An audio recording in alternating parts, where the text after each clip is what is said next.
ఇక అప్డేట్ చూస్తే సరస్వతి పుష్కరాల విధుల్లో ఉన్నటువంటి హెడ్ కానిస్టేబుల్ పాండు నాయక్ గుండెపోటుకు గురయ్యారు.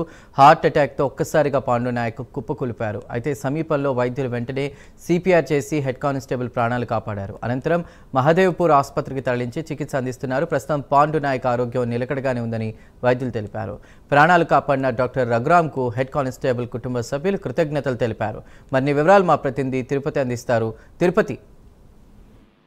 చెల్లు జయశంకర్ భూపాలపల్లి జిల్లా కాళేశ్వరంలో వైభవంగా సరస్వతి పుష్కరాలు కొనసాగుతున్నాయి. అయితే ఈ సరస్వతి పుష్కరాల్లో విధులు నిర్వహిస్తున్నటువంటి హెడ్ కానిస్టేబుల్ పాండు నాయక్ గుండెపోటు వచ్చింది. గుండెపోటుతో ఒక్కసారిగా పాండు నాయక్ కుప్పకూలిపోయిన పరిస్థితి కనిపిస్తుంది. అక్కడే ఉన్నటువంటి వైద్యులు చూసి వెనువెంటనే సిపిఆర్ చేసి హెడ్ కానిస్టేబుల్ ప్రాణాలను వైద్యులు కాపాడారు. వెంటనే మహాదేవ్పూర్ ఆసుపత్రికి తరలించి ప్రస్తుతం ఇప్పుడు అక్కడ చికిత్స కొనసాగిస్తున్నటువంటి పరిస్థితి కనిపిస్తుంది. ప్రస్తుతం హెడ్ కానిస్టేబుల్ ఆరోగ్యం నిలకడగా ఉన్నట్టు వైద్యులు కుటుంబ సభ్యులు చెప్తున్నారు. ప్రాణాలు కాపాడినందుకు వైద్యుడు రఘురామ్కు హెడ్ కానిస్టేబుల్ పాండు నాయక్ తో పాటు ఆయన కుటుంబ సభ్యులు ధన్యవాదాలు చెప్తున్న పరిస్థితి కనబడుతుంది. కాళేశ్వరం సరస్వతి పుష్కరాలలో ఎటువంటి ప్రాణాపాయం కావచ్చు, ఎటువంటి ఇబ్బందులు తలెత్తకుండా అధికారులు ఏర్పాటు చేయడం కావచ్చు, ఇటు హెడ్ కానిస్టేబుల్ కు సిపిఆర్ చేసి వైద్యులు ప్రాణాలు కాపాడిన నేపథ్యంలో అధికారులు కావచ్చు, కుటుంబ సభ్యులందరూ ఊపిరి పీల్చుకొని పరిస్థితి అయితే కనబడుతుంది. కాళేశ్వరం సంబంధించిన పోలీసులు విధులు అనేక మంది నిర్వహిస్తున్నారు. భక్తులకు ఎటువంటి ఇబ్బందులు తలెత్తకుండా క్యూ లైన్ కావచ్చు, Saraswati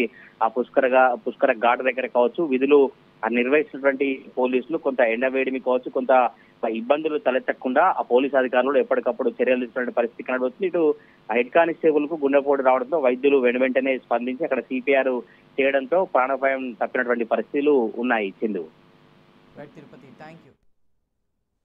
right Tirupati, thank you.